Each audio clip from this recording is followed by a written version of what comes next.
ถือว่าจุดประสงค์หลักๆมามื้อนี้มาหาผู้ค้านี่มีหยังเนาะมีเวียกหยังเนาะอยากมาเฮ็ดคลิปอยากมาถ่ายคลิปนำเพราะว่าอยากขอความช่วยเหลือจาก FC ทั้งฝั่งลาวและก็ฝั่งไทยโอ้ขอ FC ถึงผู้ใหญ่ใจดีเนาะท่านใดที่ว่ามีใจน้ำใจใส่ศรัทธาก็ส่งความช่วยเหลือมาให้ผู้ค้าแน่เนาะอยากได้เงินโหลดเพลงยังบ่มีโอ้ตอนนี้ขาดแคลนหลายทางอาหารการกินก็ขาดช่วงนี้เพราะว่าหาเงินบ่ได้แล้วเพราะว่าเวทีชีวิตแต่เก่าแล้วแม่นขายเสียงเลี้ยงตัวแล้วเมื่อใดขายเสียงได้จึงได้กินเมื่อใดขายเสียงบ่ได้แล้วก็ค่อยอดค่อยหยังกันไปคือว่าขาดเคินทางด้านการหาอยู่หากินโดยที่ว่าเรื่องเพลงเนาะมาเฮ็ดคลิปขออย่างเดียวขอโดยเฉพาะมื้อนี้ขอโดย FC โดยเฉพาะถ้าผู้ใดเป็น FC เพิ่นต้องการอยากช่วยเหลือก็ช่วยเหลือเข้ามาได้ทักทายเข้ามาเดี๋ยวจะส่งบัญชีให้ก่อนหับชมคลิปฝากกดไลค์กดแชร์แล้วก็ติดตามทางช่องเพจและ Facebook หรือช่อง YouTube คำมั่นวิถีลาว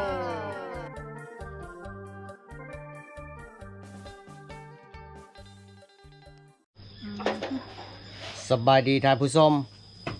มื้อนี้ก็เฮาจะมากินแกงเห็ดปวกแซ่บๆนำกันนี่แกงเห็ดปวกออกใหม่เด้อนี่เด้อดอกจุ่มแต่ในที่สุดก็มีพิเศษอีกคืออาจารย์บอดแล้วก็ไอ้หนุ่มกอกยาใหญ่บ่าวลาน้อยไสยวันแต่ว่าเพิ่นกินเห็ดปวกบ่ได้แกงเห็ดปวกเผ็ดโพดเนาะก็เลยทางเจอินตาเพิ่นก็ได้กำลังต้มมีให้โถจัดการมัวเมาอยู่เด้อพวกอยู่เตาไฟคือว่าแกงเห็ดปวกนี่มันเผ็ดโพดก็เลยปล่อยให้อันนั้นชาวเพชรตาผู้นอนตื่นเดึกตื่นเช้ากิน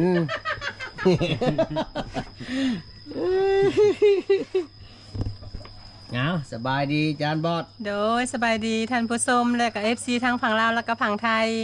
มื้อนี้ผู้ขาละน้อยสัญญาวันได้มาพบกับท่านอีกแล้วเนาะถือว่าเดินทางมาจากบ้านนาฮีโดยข้ามขัวมาแม่น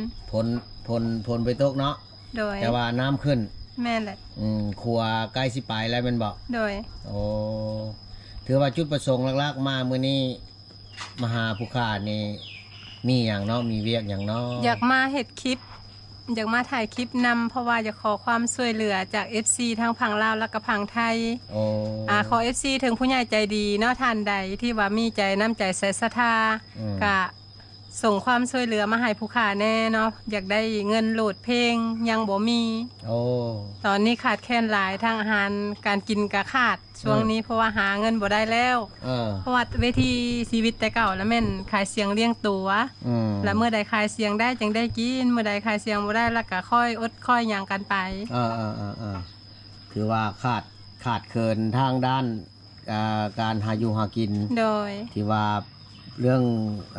เพลงเนาะโดยคือว่าแต่เก้านี่มีแม่มแล้วก็มีเพลงมีMP3ไปร้องอยู่ในตลาดแม่แหละแต่ว่าปัจจุบันนี้เพลงบ่มีร้องแล้วคือแม่มได้แล้วแต่ยังว่าอยากโหลดเพลงแต่ยังขาดการสนับสนุนภายเงินเนาะไปโหลดเพลงนำฮานกับเจ้าแม่นว่าสิโหลดจักเพลงว่าสิโหลด100แต่ขอแล้วทางห้านเพิ่นว่าคันถามีผู้สนับสนุนเจ้าแล้วจังสิโหลดให้ว่า100ต่อ300,000ว่าก็เลย100ต่อ300,000โดย300,000กีบเฮาดอกถือว่าขอเงินนำ FC เนาะโดยคันสิเว้าจึงแจ้งแล้วก็โดยท่านใดที่ว่าอยากให้อยากสนับสนุนทางบ่าวละน้อยเพิ่นนี้โดยก็โอนมาให้แน่โดยทางบัญชีเฮียคำมันไสยแสงทางบัญชีของผู้ค้าเองพี่น้องเอ้ยถือว่าเพิ่นได้มาหาอยู่เฮือนนี้เนาะผู้ละ450ก็บ่ว่ากันโอนมาเลยขอแต่ว่าโอนมาแล้วก็ส่งสลิปการโอนมาให้ฮู้ว่า มาสนับสนุนพังบาวละน้อยไปซื้อไปโหลดเพลง อยากได้เพลง MP3 โดย เพลง เป็น MP3 คาราโอเกะ เป็นคาราโอเกะ โดย คือว่าอยากได้100เพลง แต่ว่า โดย เขาเจ้าอยากได้300,000 โดย ก็เลยบ่มีเงินให้ โดย ก็เลยมาขอนะ FC ว่าสันซะ FC ท่านใดอยากช่วยเหลือเพิ่นโอนมาได้เนาะ โดย บ่ว่าน้อยบ่ว่าหลาย โอนมาได้ทางบัญชีคำมั่นสัญญาแสง โดย เดี๋ยวจะเอาบัญชีแปะไว้ให้อยู่ทางหน้าจอเนาะถือว่าท่านใดมีจิตใจเมตตาถือว่ามาช่วยเพิ่นแน่ทางบ่าวละน้อยสัญญาวานเพิ่นขาดคืนทางด้านเสียงเพลงแล้วคู่มือนี่เพราะว่าการหาอยู่หากินนี่ต้องใช้ด้วยเพลง โดย เพลงอิมพิสามไปร้องอยู่ใน ตลาดชุมชน ตลาด แต่ละตลาด เอาก็ถือว่าบว่าสิเป็น FC ทางฝั่งไทยเนาะ โดย ถ้าว่าได้เห็นคลิปนี้แล้วก็ช่วยกรุณาถ้าบ่โอนเงินมาให้ก็ช่วยกดไลค์กดแชร์แน่แชร์ออกไป โดย ให้ผู้ใหญ่ใจดี เพิ่นได้เห็น โดย ถือว่าได้ส่งเงินมาเอ้าเดมีมาแล้วทางเจอินตราเพิ่นได้ต้มมีให้นี่มีไวๆเอาจกข้าวมากินกับข้าวอยู่บ่ โดย กินกับข้าวเอาเนาะ ได้ ล้างมือน้ำล้างมือเจอินเลยเอามาให้เพิ่นล้างมือแน่ อีกถึงงอแง่ ผู้แทนเห็ดอยู่เห็ดกินให้กินกะ มือโชว์มือบอก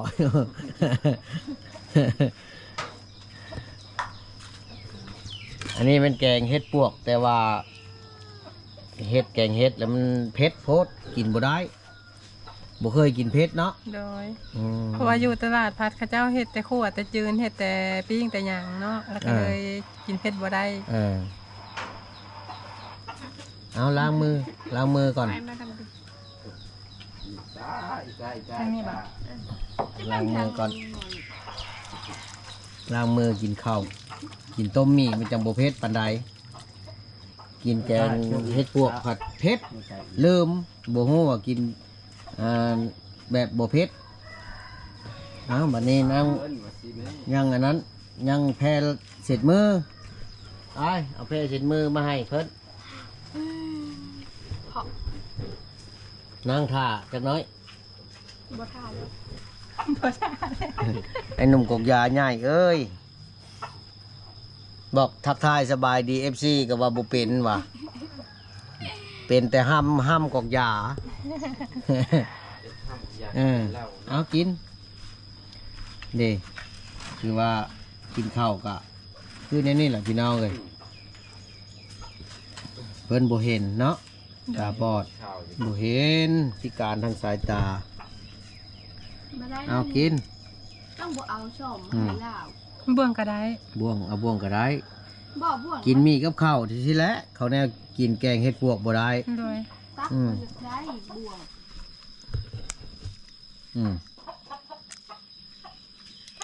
เห็นแล้ว อ่า ได้แล้ว เอาซ่อมก็เอามือก็ได้นะ มือยุบรถบ่น่าเกลียด เอาเลย